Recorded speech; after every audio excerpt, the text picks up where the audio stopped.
Karen, can we have a roll call, please?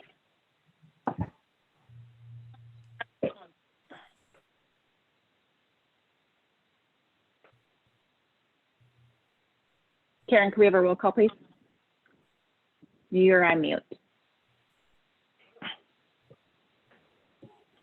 There we go. Sorry, I had a little box covering my mute button. I could not get off of there. Councilmember Gerard. Here. Councilmember Husnick. Here. Councilmember Munson. Here. Councilmember Byström. Here. Mayor Bain. Here. And I invite everybody to shut off your cameras and join us for the Pledge of Allegiance.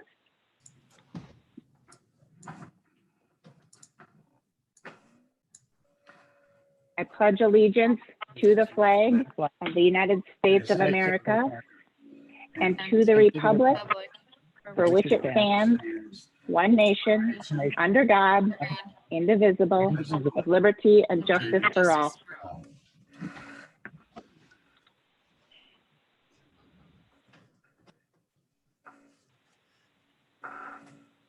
Members, council members, here before you a suggested agenda for this evening. I will entertain a motion to approve or any changes. And I guess before we have a motion, I believe staff, we have a recommendation for item 8B, the Fenway Athletic Complex, to come off the agenda. Is that still the intent for this evening? That is the intent for this evening. So the motion I'm looking for then is to approve the agenda, removing item 8B. Madam Mayor, this is Council Husnick. I'd make a motion that we approve the agenda as written except for item 8B. I'll second. Motion and a second. Karen, can we have a roll call vote, please? Councilmember Gerard. Aye. Councilmember Husnick. Aye. Councilmember Munson. Aye. Councilmember Byström. Aye. Mayor Bain. Aye. Agenda is approved. Next item on our agenda is open forum. Dan, do we have any open forum submissions for this evening? Mayor Bain, I'm going to read the open forum submissions while Dan prepares the closed session portion of the meeting. Perfect. And before you start reading, just real quick on logistics for anyone who is watching, we are still actively soliciting public comment during this period where we are meeting remotely. Instead of attending in person, we invite you to submit comments to be read during the open forum portion, and those can be sent into info@cityofforestlake.com. And just please note that in your subject line that you intend for it to be read during open forum. So happy to have some input during this time. Go ahead, Karen. So the first letter that we have came in this morning at 8:50. It's from Eric Langness on the Planning Commission. He says, Honorable Mayor and City Council, I support City Council bypass the rigorous process that would normally include our Planning Commission and other involved parties for any and all temporary allowances to reopen our business community. There's great merit having broad input on policy change, but ultimately alterations are decided by council. And if matters are only temporary in nature, the value lost in that broad discussion is less than the potential value lost in our business community if actions are not expedited. Accommodating needs of local businesses on a temporary basis during this pandemic is a critical aspect of our vibrant community. When it can be determined that allowing flexibilities with zoning and public land encroachment does not pose a risk as determined by our public safety officials, we should allow business exceptions to our policies. Changes in orders at the state, national level are occurring too rapidly for the process we have in place to respond to in an efficient and effective manner. I urge council direct staff to prioritize consideration of businesses which have been impacted the greatest by closure in the last several months. I look forward to the day we can all join together in chambers once again. Best regards, Eric Langness, Forest Lake Planning Commission Chairman. And the second email that I have also came in this morning around 11:25. It is from, I'll probably mess up the name. It's from Famati Winey. She's the owner of Snap Fitness in Forest Lake. The email says, "Dear Forest Lake Mayor and City Council, as our state leaders work to reopen Minnesota's economy, they must take action to allow our health and fitness facilities to responsibly reopen to serve the needs of Minnesotans throughout the state and our city." Karen, I don't mean to interrupt you, but we have a tornado warning. Oh, okay. Yeah, I'm just looking at the radar. I just got the alert too, Kelly. It's the south half of the county up to 694, I-94 corridor. Did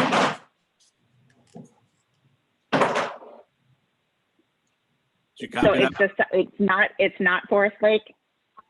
Well, they probably will hit the sirens because it is Washington County, but it's the corridor from Dakota County corner all the way up to like 94. It's the southern half of the county is what is showing on my radar. So EMS recommendation, call an audible here. Should we adjourn temporarily? Should we continue as is? And certainly council members. It's over Rosemount, 14 miles south of St. Paul. We're moving northeast, so it's not going to guarantee anything, but we're north of it. I suggest we keep going. Yeah, Captain Weiss, can you keep an eye on it? And if we need to alter course, certainly let us know. You bet. Pete, you're more in the line, it sounds like, than we are. So if Pete's okay, the rest of us might be okay. How's that? To be the canary in the coal mine. Yeah, that's right.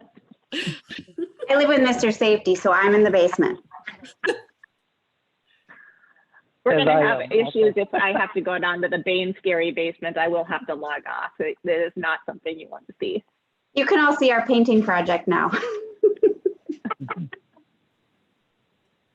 Oh, goodness.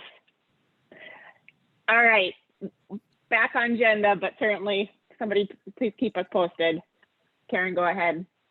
Okay, so what she wrote, owner of Snap Fitness, said, "Dear Forest Lake Mayor and City Council, as our state leaders work to reopen Minnesota's economy, they must take action to allow our health and fitness facilities to responsibly reopen to serve the needs of Minnesotans throughout the state and our local city. These facilities are crucial in helping our community maintain and improve their physical health. Just as groceries and other stores have operated safely, social distancing measures, operate safely, probably through social distancing measures, with those in place. We are asking that health and fitness facilities be allowed to reopen with prudent safety protocols, including capacity restrictions based on square footage to enable social distancing, operational procedures ensuring proper distancing protocols, including signage, making appropriate spacing for clients and equipment, enhanced cleaning protocols with medical grade disinfectants, implementing hygiene and screening methods, clear communication to staff and clients about expectations, providing resources and training for employees and clients. Safely reopening health and fitness facilities will allow hundreds of employees and unaccountable clients in Forest Lake to return to work and continue taking care of their health. Thank you, owner of Snap Fitness in Forest Lake." Thank you. And just two open forum letters this evening. That was all I had. Council members, the next item on our agenda is the closed session. And somebody have a motion to move us into a closed session. Mayor Bain, I move to go into closed session pursuant to Minnesota statute section 13D.05 subdivision 3B for confidential attorney-client discussions about negotiations to settle disputed claims brought by Lighthouse Lofts LLC. And I'll second the Mayor Bain. This is Husnick. Motion and a second. We are in closed session and we will rejoin on that Zoom meeting. Excuse me, Your Honor. Yes. You need to vote on that motion. Oh, I'm sorry. Karen, thank you. Karen, could we have a roll call vote, please? Sure. Councilmember Gerard. Aye. Councilmember Husnick, Aye. Councilmember Munson. Aye. Councilmember Byström, Aye. Mayor Bain. Aye. Now we are in closed session.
Welcome back. I think we've got all members of council back. Got Patrick, Dan, Pete. I think we're good. Okay, council members, we are moving on into our next agenda item, which is our consent agenda this evening. We have for your consideration consent agenda items 7A through 7E. I will entertain a motion to approve or any changes. I'll make a motion to approve consent agenda items A through E. Council Hustinkel, second. Motion and a second. Karen, could we have a roll call vote, please? Councilmember Gerard.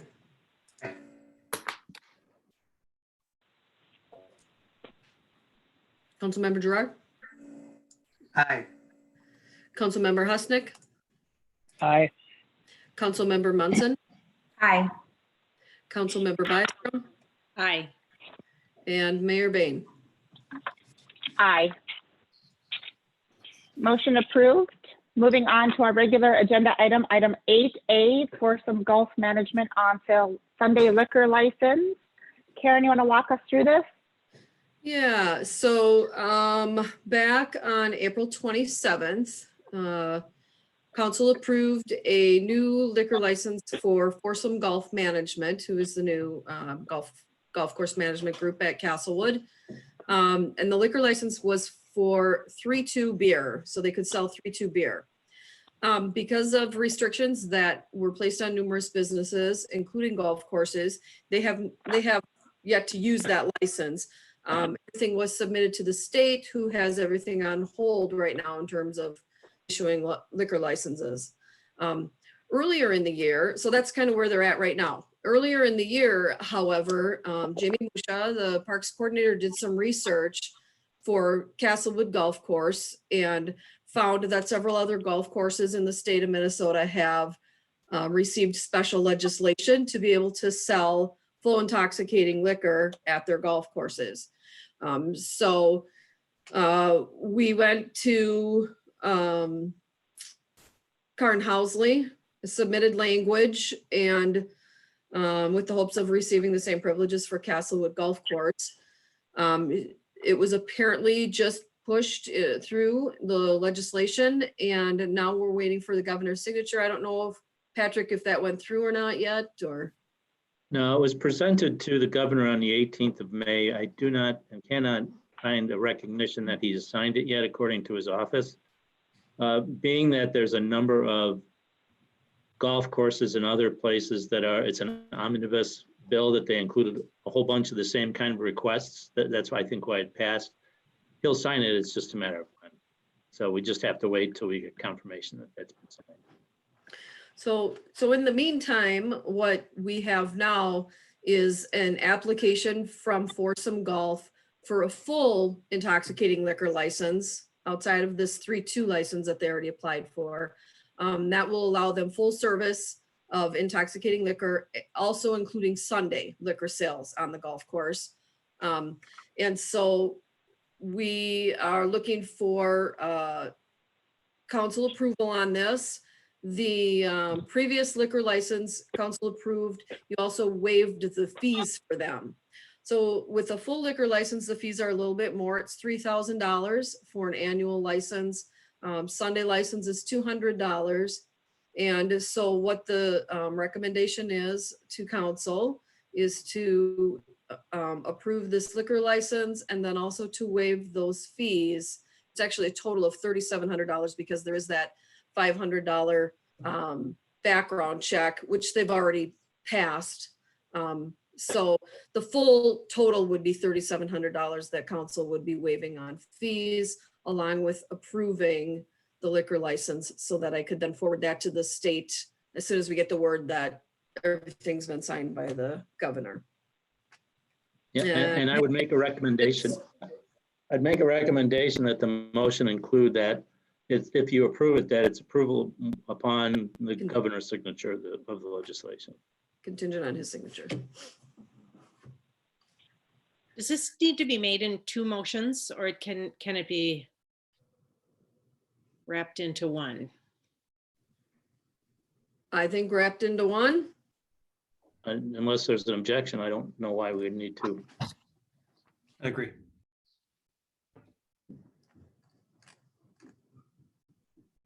Well, it is great to see the legislation get passed, and many thanks to both Jamie and Senator Housley for making that happen. It's a nice cherry on top for what's been a good story out at Castlewood for us. Yeah, it's nice to see this come full circle, and something got passed. Well, not yet the governor's desk, but we're close, so it's good. Any questions for staff or other items we should consider before we entertain a motion? Not seeing any, I will entertain a motion to approve. Madam Mayor, I'll make a motion to approve the liquor license for the, what do I call it? The full license? Full intoxicating and Sunday on sale. Full intoxicating and Sunday sales, as well as waive the fees and make it fully approved upon signature of the governor. Does that cover it? Yes. We have a motion. Is there a second? I'll second. Councilman Gerard will second. We have a second from Councilmember Gerard. Any additional discussion on this topic? Seeing none, Karen, can we have a roll call vote, please? Councilmember Gerard, Aye. Councilmember Husnick, Aye. Councilmember Munson, Aye. Councilmember Byström, Aye. and Mayor Bain. Aye. Motion approved. Okay, moving on to our discussion items on the agenda this evening. We have two items. First being, and they kind of feed off of each other. First being a city operations update. Patrick, do you want to walk us through that and get us started? I sure will. As most of you know, the governor has started to lift some of the restrictions that he has imposed. However, the main thing that concerns us beyond the restaurants and the bars and things like that, operationally, is that the order still says that any worker that can work from home must do so. So he is recommending that we continue working from home as much as we possibly can. I thought we've done a real good job working from home right now. We haven't missed too many beats along the way. It's a little more cumbersome as these meetings are, but I think we're doing okay. So we're going to continue to let the employees as much as possible work from home. However, we do need to, we are considering and will open City Hall on June 1st. So we'll need to have maybe one or two more people in the building. What I have done is asked each employee who works in the main part of the office here to give a schedule when they can be in and working 2 or 3 days a week alternatively. And doing that so we don't have too many people right in this area. So the schedule's almost done, so we'll have enough people to answer questions, take care of the people that may come into the City Hall. We don't get that many, but we will still continue to speak with them through the glass. We will not meet with them one-on-one and close. We have a nice glass front that we can speak through. If we have to have meetings with developers or things like that, we can have Zoom meetings as well with them or telephone conferences if necessary. Most of that can be done electronically, submission of plans and things like that. So we'll continue to do that. We will continue in the building to close some portions of the building. As you see, the upstairs is closed. We'll remain to have that closed. We're not having any meetings up there, not any public meetings or group meetings. So those will be closed. We'll limit access to the fire department area and towards the chambers. you will discuss later on whether you want to meet in public or continue these types of meetings. We're installing hand sanitizers in the public areas where up at the windows and where they can take advantage of those. And like I said just a minute ago, we'll continue any Zoom meetings that make sense to do that. So that's City Hall. And Jamie may correct me if I'm wrong, but we're opening the bathroom at the Lakeside Park. Playground equipment is open, parks are open. It's used at your own risk. People have to have some responsibility and understand what they're doing. Recent CDC information says that it doesn't last that long on surfaces. That may change again tomorrow, like everything else is changing on a regular basis. But we are open that. You know, the golf course is open. We've been very successful there. I think the social distancing has gone well. So we will continue to monitor them. Like I said, the playgrounds are open. As far as we had a little discussion in the EDA, we'll have it here about what we're doing for the bars and restaurants. As you know, the governor has stated that they can open once June 1st comes about. But in order to do that, they have to have a plan, and they can only have outdoor dining sales. As long as those outdoor dining still remain a 6 feet distance and only have a 50-person maximum. The parties, the reservations have to be required, and if for parties of 4 at the maximum, or if it's a family parties of 6, masks will be required of their staffing. So we are working very hard with any restaurant, any bar, any establishment that wants to expand to have outdoor dining. We are being very generous on zoning issues. We're not letting them get in our way. Part of the emergency powers that you adopted allow us to change operations when we feel necessary. So we will work with any restaurant. We've already talked to the American Legion today, the VFW, and a few other restaurants. And all they have to do is basically fill those who do not have a public patio now. If you have a public patio, you don't need any permission from us to open it as long as you meet the standards, whatever the governor says. However, if we're adding public patios to those who do not have it, such as the American Legion, such as the VFW, or let's say Mallard's or Applebee's, Mallard's wants to expand theirs, but we will work with them. We ask them to fill out an application, give us a diagram of what it looks like, and we will do our best to get that approved quickly and without any delay. We are also looking at assisting. The reason why we want to plan is that some of these expanded spaces will be in parking lots and have traffic through spaces. So we want to make sure people can't drive through them. We're looking at actually providing some of these establishments barrels or some kind of a concrete barriers or something along those lines. We haven't quite finished that out. That would stop a car from going through there. 55-gallon drums filled with water, or if you see those highway barriers, we're seeing what's more affordable, and we may supply that for them. We'll know that the next day or two, depending on the cost. So I think we've been very aggressive on the restaurants and bars and whoever else wants to open. So if you know restaurant owners who want to do that or have issues, just have them get in contact with us. The application's been on the line online since I think it was Friday. The governor announced this, Thursday of last week. Friday morning, the application and process was in place already. So we're ready for them, and I think that's the operational issues. Public Works is working. They're still trying to catch up from when they were alternating shifts. Police are still working and are taking safety precautions, and fire is also still working with their safety precautions still in place. So we will monitor it, but we will continue to do the shifts in City Hall through the end of June, or unless something changes from the governor's office.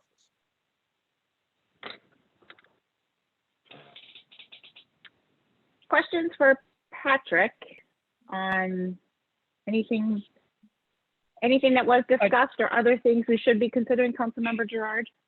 No, Patrick, I just wanted to thank you for that thorough update on the restaurant and bars. I mean, these businesses are going to have to put some money and effort in to get tables and chairs. And it's just good to hear that we're not going to make them jump through any hoops in order to be able to be successful. Whether people come or not, that's their individual decision. But I think we need to give them every opportunity to be successful. Yeah, and I think that's the biggest response. I think that's where we can help them the most right now. There's been talk about rebates of liquor licenses and other things, but those are really small amounts of money. If we can get them active, get a patio set up for those places that don't have one, and have outdoor service, a safe outdoor service, I think we're doing actually better for them than anything else. Madam Mayor, I just wanted Yep, to absolutely. make a comment, just saying thank you again to all the city staff who got that on the website right away the next morning. I think that was pretty awesome. So thank you. There wasn't much time in between the announcement and when you had it on there. Yeah. No, I have to, I thank Commander Weiss, Captain Weiss, I should say, and everybody else who's involved with it. They really came through on this one. Al from the fire department. So we had a quick meeting on Thursday or Friday morning, and Karen turned it around as fast as we could there. Madam Mayor. if I Councilmember may, yes, Councilmember Husted, go ahead. as you know, I served on the EDA meeting tonight too, and that subject came up, and I'm really pleased to hear that we're doing everything we can to help these people, these restaurants, because I can't imagine what they're going through trying to get started again and trying to keep their business alive. And I'm just worried about us losing a restaurant or two in this city. So thanks to the staff and everybody else for really keeping an open mind on this thing and making it as easy as possible to move forward. Thank you. Councilmember Byström. I just wanted to echo those thanks. You know, we really value what we have here, and it is important that we do everything we can to try to help them remain viable, you know, through this time. I'm curious on the perspective of the EDA on this issue tonight. Can you summarize the conversation you had at that meeting? Well, I think it was similar Yeah, to what we're having now. I think there is a desire to help the restaurants as much as possible.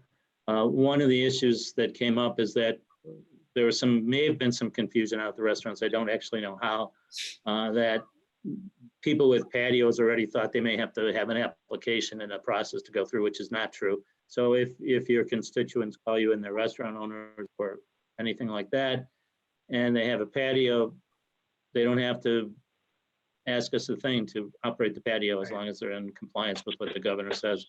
But have them call us and things like that. So the EDA was interested in for the city to do as much as possible to open up the restaurants and assist them as much as we can. Okay. I would expand on that just a little bit and also reflect some of the feedback I heard in that. I think there was some confusion. This went out really quickly, and I think there was some confusion around what the intent was. And as Patrick mentioned, perhaps around businesses that have patios today, we're thinking, what, now you're going to make me apply? And that isn't the intent. The intent is for expanded service capacity. And I think that was maybe some misunderstanding. And so whatever we can do to get that message back out there of, no, this is intended to be of assistance and actually a removal of red tape and barriers, that is our goal. So I just have to say I've gotten some feedback as well from some business owners that would like us to take a bolder statement. And when I've had a opportunity to have a discussion about it, there seems to be some understanding, but the initial ask comes in on some other municipalities have declared their city open for business and have, you know, kind of condemned the governor's guidelines at various levels of severity. And I just have to come back to, I just think that is unwise. One being we don't have the authority to override a governor's emergency declaration. And I think those, you know, those cities that have done so that's a protest vote. And they certainly have an opportunity to make a protest vote, but in my perspective, that just creates more confusion, and we don't need more confusion, because no matter what we say about being open for business, you know, the governor's orders stand, and we need to help businesses find ways to operate within that. And so I think we're putting our effort where we should, but I do think that there are some folks that see that application and see the the reference to the governor's guidelines, and they feel like it misses the mark because they wanted a bigger statement from us. And again, I just come back to, I couldn't support that, and just wanted to make that known. I agree, Mara. Thank you. Yeah, thank you, Mayor Bain. Any other topics of consideration related to kind of city operations and where we are today? If not, we'll transition into our next subject matter, which is related to our in-person meetings and how we want to conduct in-person meetings at the council level and also at the commission level. Maybe just quick background and reminder that we are operating under the ability to hold remote meetings under the emergency order, and we have an emergency order that goes until mid-June at this point, and we have potentially some options to extend that if necessary. But as we start thinking about getting back to what our new normal is going to be for the foreseeable future, I'm interested in feedback from you. If we're at the point in the meeting where my headset dies, so sorry about that. Can everybody hear me okay? All right. So, if that emergency order, changes, our rules of procedure today do not allow for remote meeting participation. Now, we could change our rules of procedure and allow that for the foreseeable future, but that looks different than what we have today. And so just knowing we've got a couple of weeks here of the current status quo, just wanted some feedback on thoughts on getting together for more in-person meetings. And also, I guess maybe wanted to share some observations I've had around this process. The Planning Commission held a public hearing remote, and if you go back and look at that tape, I actually think that being remote provided better public input. The Ethan Court folks all met in the garage and passed around the laptop and provided public comment. I'm not sure they all would have shown up in open forum to speak at a public hearing. So we may want to consider ongoing remote participation, but if we want to do that, we do need to reconsider our rules of procedure, and that takes some time for staff to put together. So just wanted some feedback from you all as we consider what looks like for us to get back together, our commissions to get back together, and what we do within an emergency declaration and what we do for our new normal.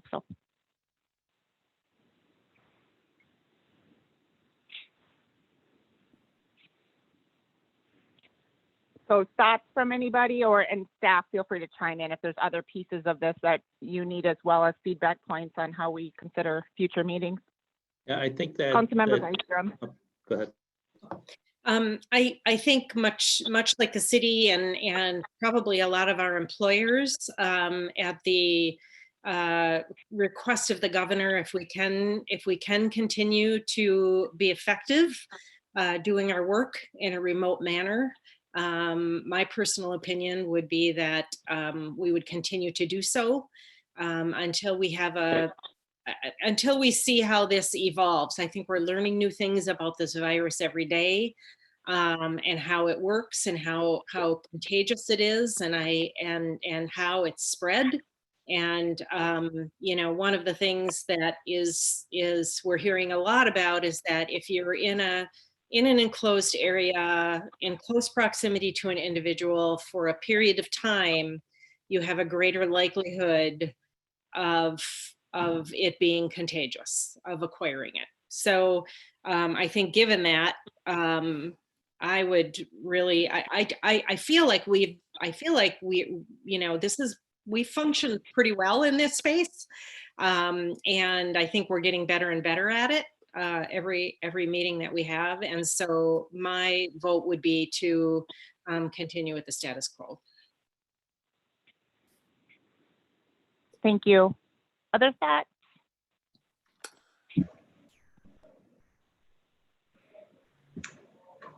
Mayor Bain, I was just going to add, it seems to me if we're following this in other ways, such as the city staff working from home, I wouldn't want to make them come in. Just in some of the, the things that you have said in terms of making a statement, I feel like we should continue to follow that guidance. I too think we've done pretty well remotely, and I don't know, it's been pretty effective. My only question would be, are we hearing feedback from residents or anything about it being difficult? I can speak I just guess to some, feedback from, yeah, Dan, go ahead. just to some of the resident feedback. It's not a difficult aspect. It's just more that we've had to change where the live stream links go based on we're not using the old system. So until they go to the site, it's usually marked on the homepage of the city's website, but a lot of residents are going in through the meeting portal, and that still reflects the old stream. So, and unfortunately, I can't go in there and change that. That site's based on our database for our agenda management software. That's the only confusing point that's been kind of coming up that I'm aware of. But once they get the new link, that tends to go away after the next meeting. And if there's any way we can be helpful getting that out too.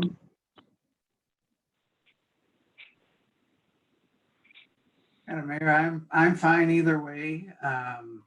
Personally, I think I do better live with people than on these kind of meetings, but in the times we are in, it's probably prudent to stay, at least for now. I would hate to have to go through the budget process all on Zoom. It might just kill me. Let's not have that happen. Is there an option for us to, I seem to recall, somebody correct me, I seem to recall that it was a little bit of an all or nothing. Either we're all remote, or I thought maybe there were some challenges, and I don't know if it was our rules of procedure challenges or if it were technical challenges on us doing a hybrid where we could either stagger certain council members just to create more distance, personal preference.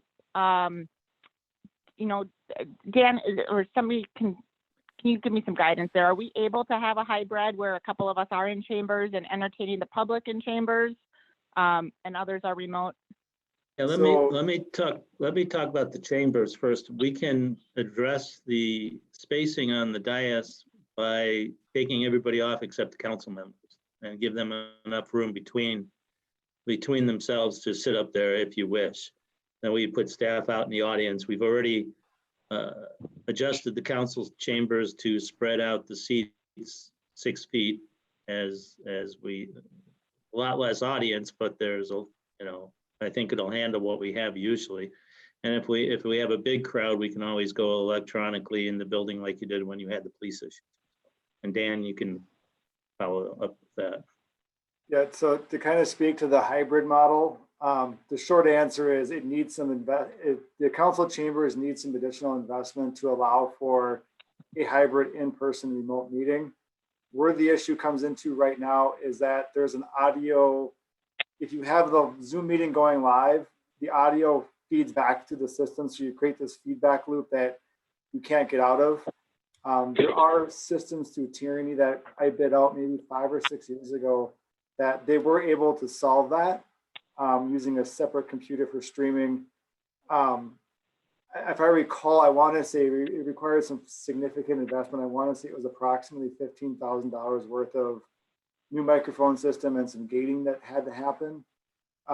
That being said, I have talked to Paul Peterson, LATV, to see if we couldn't figure out some sort of blend using our existing audio outs to see if we couldn't kind of work around that solution.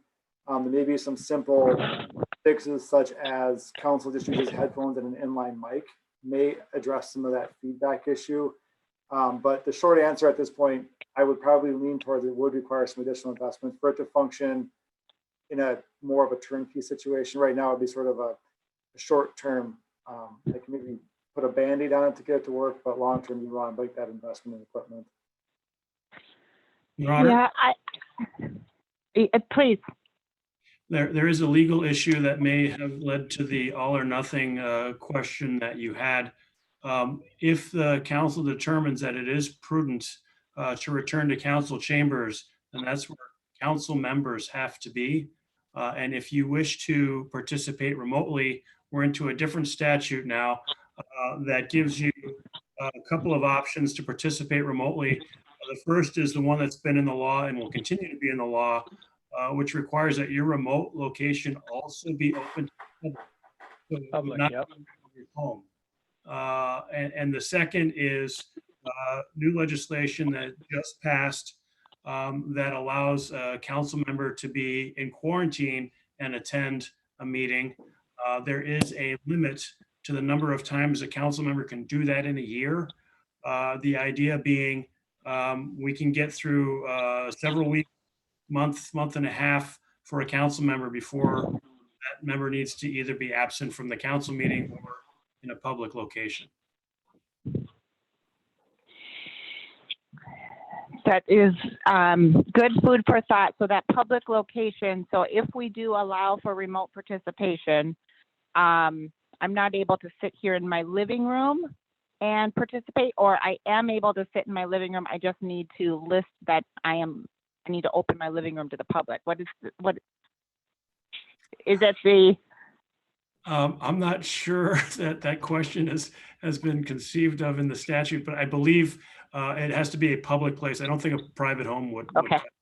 I think that's true too. Okay. And so that would be the remote participation guidelines that we would go under. And so then now you're in a public space trying to accommodate a meeting in a public space. And in our current situation where coffee shops are just really, limited, and there's just limited places of where that could be. That's interesting to contemplate.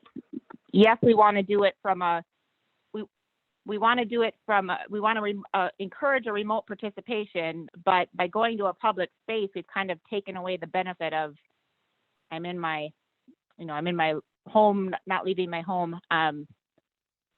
That's worth some consideration.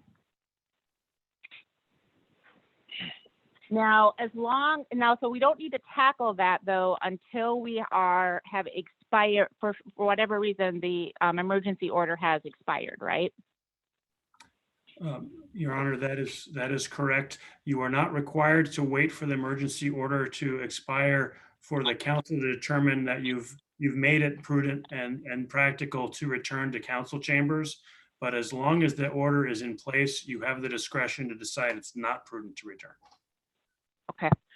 And does if for some reason the governor allows his current emergency orders to expire, are we able to extend, or are we dependent on the governor's orders? Help me with that sequencing as well.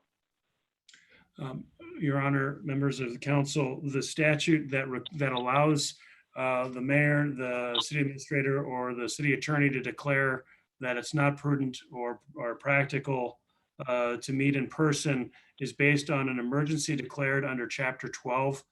You have the power to declare an emergency under Chapter 12. The governor has the power to declare an emergency under Chapter 12.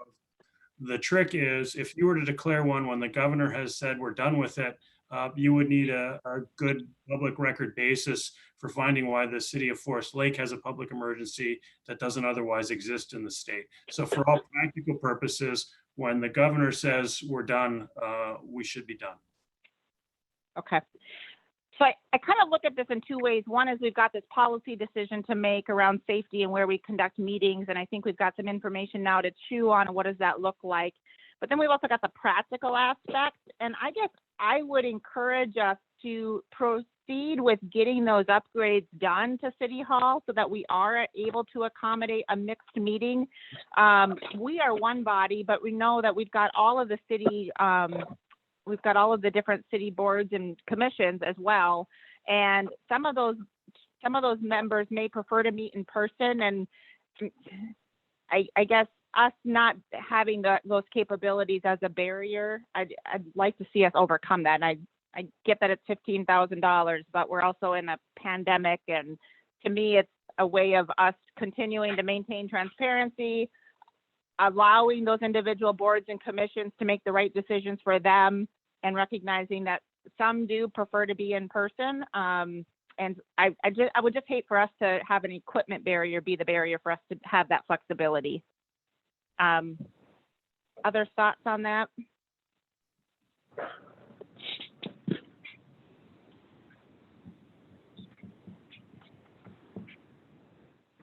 And it is pouring rain here, so if you hear feedback, my apologies. Yeah, Councilmember Byström. I think that's no small change. I guess my request would be some analysis on who is actually interested in going that route before we make that investment. I'm not opposed to that kind of an investment, but I guess I would like to better understand, is it a prudent investment if it's going to be a short-term issue, or will there be benefit over the long term in some way, shape, or form? So I guess I'd like to, maybe unpack that a little bit more, just so I'm making a well-informed decision should we decide to go that route. Well, and I think that's an issue we can do, but my biggest question is we have June 8th coming up. What do you want to do? The 2 meetings coming up, I think we should continue to plan for those being remote.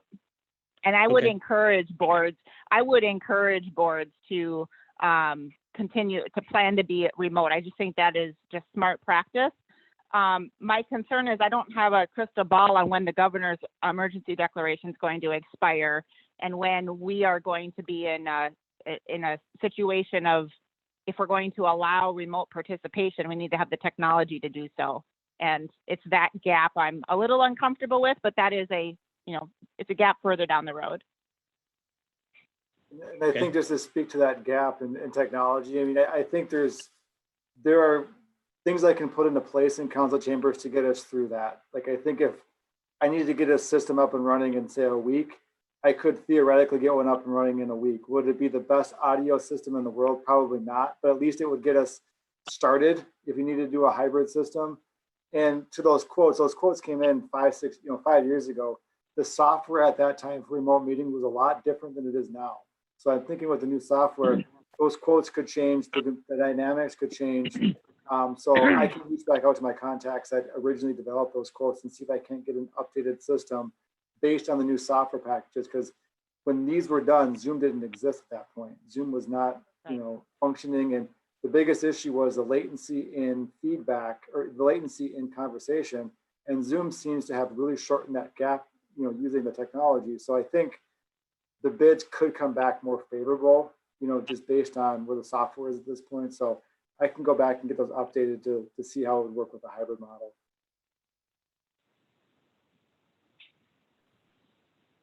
I think that's smart. I'd welcome seeing what that looks like. And then also just, future consideration and kind of the practical aspect of if remote participation means that you're being in a public space, I guess council think about whether is that public space somewhere other than City Hall, or is it at that point, are we just having everyone in person, socially distanced with those precautions? We don't need to make that decision tonight, but think about what that might look like and how do we need to change our rules of procedure to support that down the road once we're outside of the emergency declaration. All right. Anything else related to this topic? Next couple of meetings remote. And Councilmember Gerard, we'll see what we can do with your budget, with those budget conversations.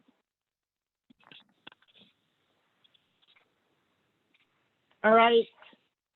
Not hearing any other discussion on this topic. Let's move on to staff updates.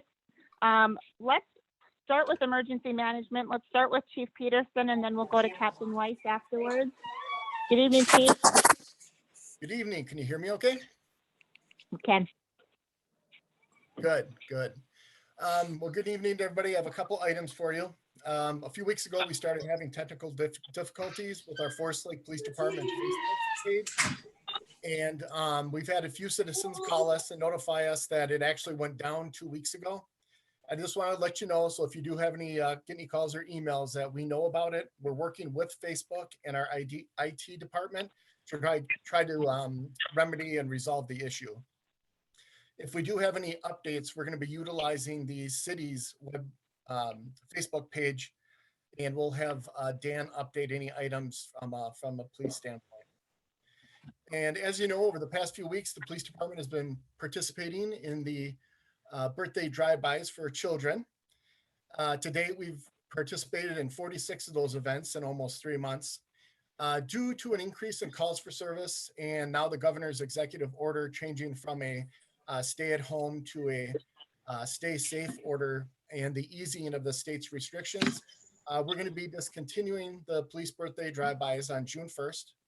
But I definitely want to send out a big thank you to all those that assisted with these and community's continued support for all the first responders. And lastly, we are definitely back to normalcy now when you're looking at the calls for service. I know I've mentioned that a couple of times. They've been increasing slightly over the past few weeks. And we are definitely back to where we were well before this pandemic hit us. And we're at about anywhere from 40 to 60 calls for service a day, which is keeping us definitely very busy. And other than that, I don't have anything for you unless you have questions for me. And if you don't have questions for me, I'll turn it over to Captain Weiss. Anything for Chief Peterson before we hear from Captain Weiss?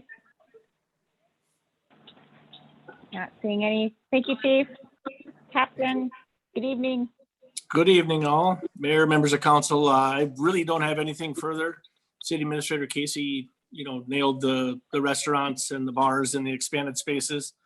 Working very closely with Karen and getting that done with Chief Newman and just trying to help businesses out any way we can as we slowly open up here. So outside of that, unless you have any questions for me, I don't have anything.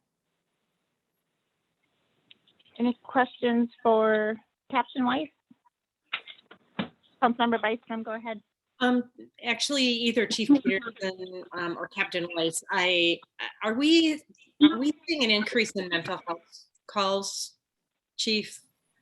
Yeah, I don't think we've seen a real increase. There's definitely, some tension and some stress out there. Mhm. We don't always know about certain calls for service and if it's, a mental health issue.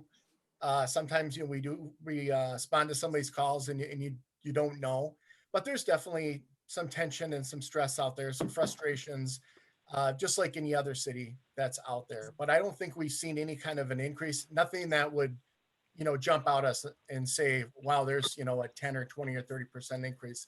I don't think that's the case. Okay. Thank you. Yep. All right, let's hear from Patrick and we'll hear from Dan after Patrick. Yeah, I've given you my report, so unless you have questions for me, I don't have anything else. Any questions for Patrick this evening? All right, Dan, and then we'll hear from Karen after Dan. Just a quick Airport Commission update. I've been working with Silas from Bolton and Maine to keep the airport layout plans process moving forward. He solicited feedback from the commission, email submissions back to him. They are compiling that right now into the next version of the airport layout plan. And then I'll work with the Airport Commission to get a meeting scheduled here probably in the next couple of weeks so they can review the updated plans and then develop their preferred alternative for the airport layout. So there will be a meeting coming up, a remote scheduled meeting for the Airport Commission here in the next couple of weeks. Perfect. Dan, is that an on-cycle meeting or is that a special meeting off-cycle? It'll probably be off-cycle. I'd have to go back. We got off-cycle with COVID in the planning process. Yeah. We've been trying to do it remote, so I'm going to try to get them back on the cycle meetings. But I will get Good. one scheduled for this. I don't want the airport layout process to lose its back-end deadline. So we are still on track to get it completed in a timely fashion, but want to make sure we're keeping that ball moving forward. Perfect. Thank you. Any questions for Dan? Seeing none, let's go to Karen and we'll go to Peter after Karen. Karen, any further updates for us this evening? No further updates. Very good. Peter, and then we'll hear from Ryan after Peter. Your Honor, I have no updates, but I'm happy to answer questions. Any questions for Peter? I've asked all of my Peter questions already. Thank you. Ryan and then Jamie after Ryan. Mayor, City Council, we're going for the big switch over on the roundabout project tomorrow. Hopefully the weather didn't have any changes with that and the washouts from what you guys are saying, but we'll be switching traffic to the north side so we can continue work on the south side, as that project has been proceeding very nicely with the early starts, obviously with school not in session right now. So just want to remind you guys all to keep spreading the word. We haven't had any applications submitted yet for the irrigation rebate program through the water conservation rebate program that's we're leading.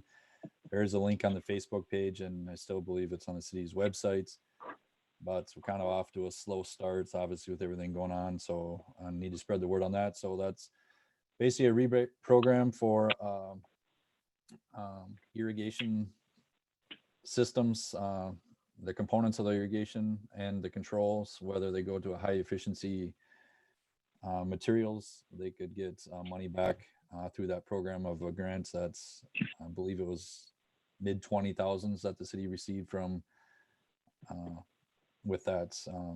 If we don't get any applications, I've talked with Public Works, Dave Adams, today, we might ask for amendments with our agreement to allow pullets and washing machines like we previously did, so we can actually have some dent into the water capacity, daily use moving forward. Also, I could not find it on the city's website or Facebook page, but I believe that the Washington County Pet and Bike Plan Survey is still out live. So Dan, maybe swing that out. It's just got lost in the thread of stuff. But it's important that, you know, your guys' comments are put on that basically took less than 10 minutes to do. So it's very easy to fulfill, but more interest we can get in the North County. Hopefully that's where improvements and funding follow. So again, push that out to anybody that you know that will fill that out, so we can get a lot of comments in the North County. We awarded the Seal Coat project tonight, and then the local street project is potential looking at a start date into June. Kind of see where things go. And with your 4th of July and stuff, if that's all, if we got to work around that stuff still. So still some coordination with that, but everything's in the queue. So I guess with that, I'll just open up with any specific questions the council might have. Any specific questions for Ryan? It was good to see that our sewer project is still on a bonding list. That bill has not moved forward, but good to see that at least one of our items are still on that list. So nice work on getting it to this point, and we'll see what happens next with any special session that might happen. All right, thank you, Ryan. Jamie. All right, good evening, Mayor and Council. I do have a few updates, so I'll try to get through these quickly for you. So first, the facility use agreement, just a quick update on that. It was on our council agenda tonight, and that was removed. But just a quick note, that facility use agreement will be coming back to council. It's between the City of Forest Lake and Forest Lake Athletic Association for priority use and scheduling of the athletic complex at Fenway. Everything's changing daily with COVID-19 right now. So last Wednesday, Governor Walz provided an update on youth sports, and unfortunately, it was still pretty restrictive, only allowing for practices of small groups of 10 or less, and no games are allowed yet. So just later last week, there's still a lot of uncertainty and concern around what the season may look like for youth sports and athletics. So we're just going to revisit this as a Fenway Athletic Advisory Committee. A little more time for another update on youth sports, and then bring this back to council, targeting a June 8th timeline for that. So just a quick update on that, where we're at with that. Secondly, Arts in the Park. Last Tuesday, May 19th, the Parks Commission did have a regular meeting, and they did make a difficult decision to cancel Arts in the Park for July and August. However, the Parks Commission is going to spend this time now coming up with some alternative, smaller group events that we can hold for the community, things that are more predictable environments, spread out to more locations that we can control a little bit better. So it was a tough decision, but it was based on a lot of factors. Obviously, kind of in alignment with council discussion tonight, following the current executive orders. Right now, we only can have 10 or less, and there's just a lot of uncertainty on when that's going to be expanded to large group settings of hundreds of people together. Really, that Memorial Park with hundreds of people is a really unpredictable environment, hard to maintain social distancing, and the safety measures that would need to be met per the CDC and Minnesota Department of Health. There's a lot of, the event coordinating with vendors and different entertainment groups. We're approaching some deadlines for that. And we've seen quite a few other communities cancel similar events. And then really lastly, the health and safety of the community, just bringing that many people together in the near future. We just want to look out for the community. So the June 16th Parks Commission will have some new ideas on the table. Again, just to bring something to the community this summer for July, August, and likely into the fall. So more to come on some just different ways to be creative this year. The Forest Lake Farmers Market is going to still happen. Again, that's an essential item. So targeting a June 16th start date at the Forest Lake City Center parking lot on Tuesdays from 4:30 to 7:30. So working through that and planning to continue that as scheduled. So just a couple more things quick here. Just some general park COVID-19 updates. Patrick touched on some of this for city updates and operations, but we've seen a pretty big uptick in requests for facility use at this time.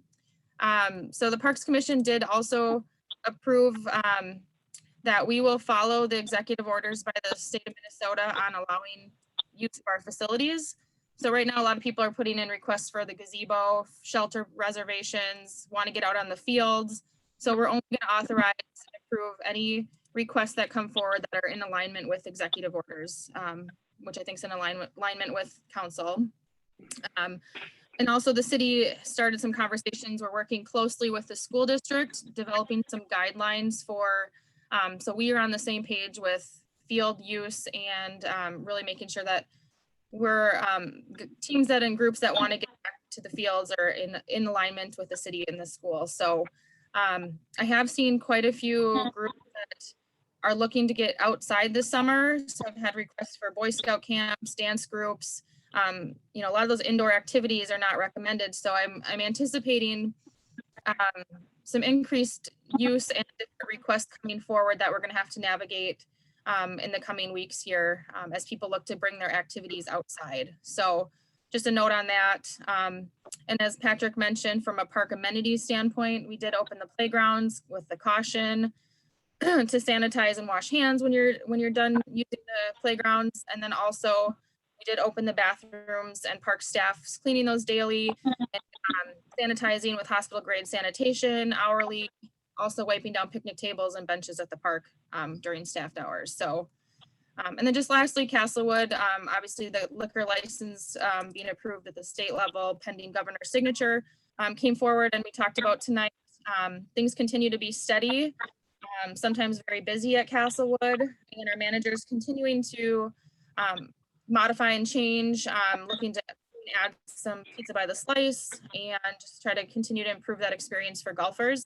And the city staff will provide a detailed report to council mid-season. So we're looking at maybe late June or early July with a full report to council. If you have any questions, I'm happy to answer any at this time. Thank you, Jamie. Any questions for Jamie or further clarifications? Hearing none. Thank you so much. We will move on to council updates. We'll start with Councilmember Husnick and then Councilmember Bystrom. Sam, any updates this evening? No, I have no further updates this evening. Thank you, Mara.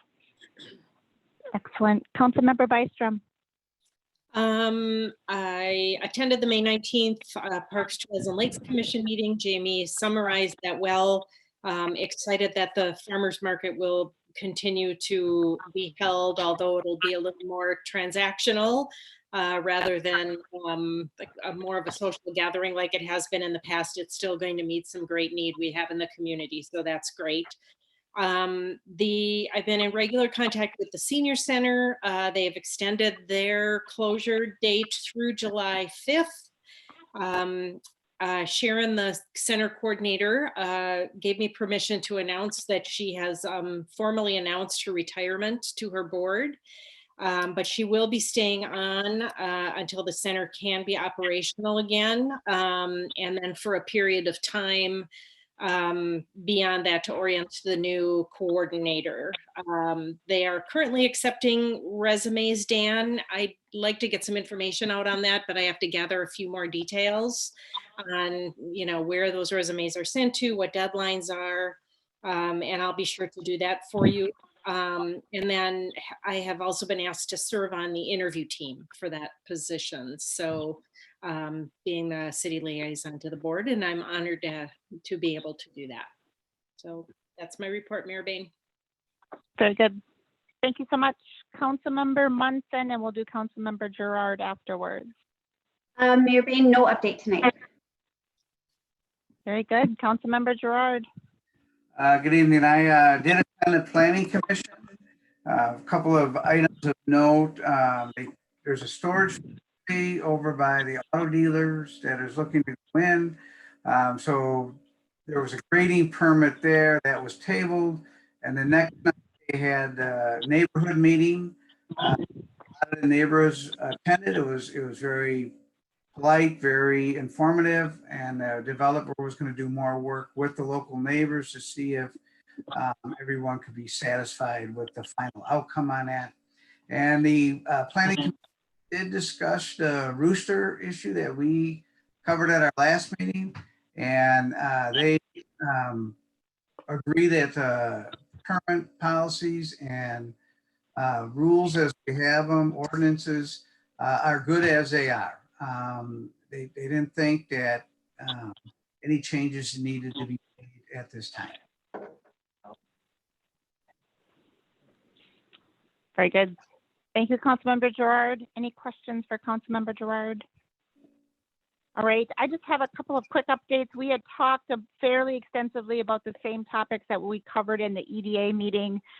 Maybe two other information points to add.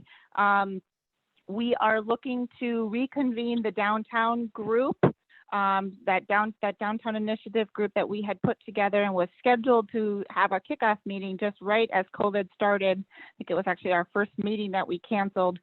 We are looking to reconvene that meeting in some format, or reconvene that group in some format at the end of July. There's some reasons to, keep kind of get back to that agenda and to keep that focus. And Dan's done a nice job of laying out the groundwork. We will keep an eye on how we are structuring that meeting, if that is an in-person meeting or a remote meeting, or how we'll facilitate that. But we are looking to kind of reconvene that at the end, that fourth Monday in July, as new kickoff. So something to mark on your calendar. We also saw the preview, and actually that the video has actually been released, that LATV did with the chamber on, we talked about creating some marketing content for businesses. Because of the kind of the situation on where we are in this COVID situation, the first video that came out is more of a sampler story that kind of surveys 5 different business owners in an interview format and kind of tells their COVID story, and what this has meant for them and how they have had to be innovative, what's on their mind. Nanette from the chamber posted the link. The link is also available on the LATV site. We'll get that link out there. I would encourage you to take a look at it. It's impactful and meaningful, and it's a lovely representation of the talent that we have with Paul Peterson at LATV and the quality of video that can be made. And also, not surprisingly, we've got a backlog of about 20 businesses that have asked for that service. And so Nan from the chamber and Dan have been tasked with how do we prioritize those for next steps and what's the next story to tell. There's some discussion on if we transition now into individual business stories, or perhaps we also have an opportunity because of where we are and the June 1st opening deadline of maybe doing another kind of combined story around what do those June 1st openings look like, and getting some information out, as well as featuring some of the businesses that are doing the really hard work. So they'll put some thought to that and then help to kind of prioritize those additional resources. So Paul extended thanks to the Cable Commission for providing access to Paul and those talents. We're we've just got a gem of talent available for us.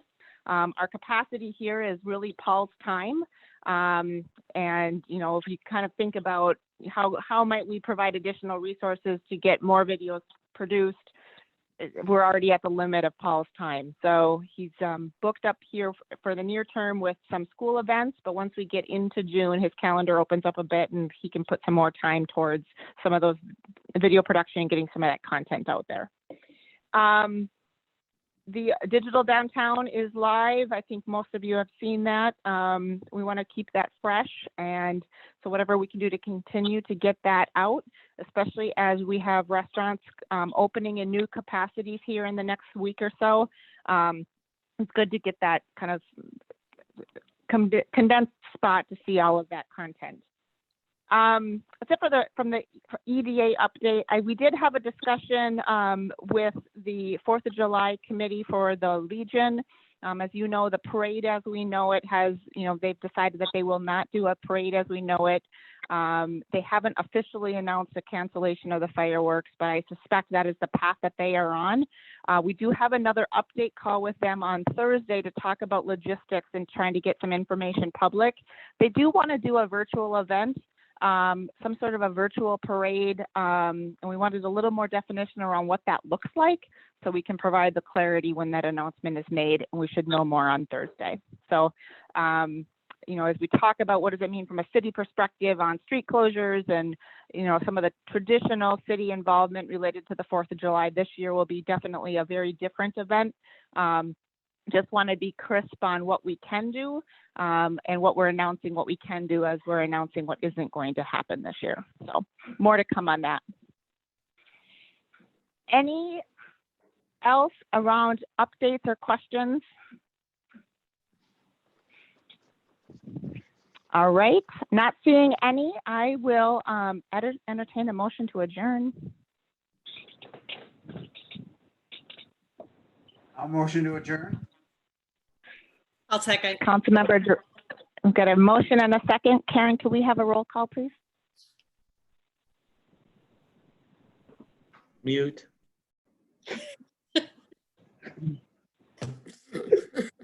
Councilmember Hosnick, Aye. Councilmember Gerard, Aye. Councilmember Munson, Aye. Councilmember Byström, Aye. Mayor Bain. Aye. And we are adjourned. Thank you, everybody. Be well. Thank you.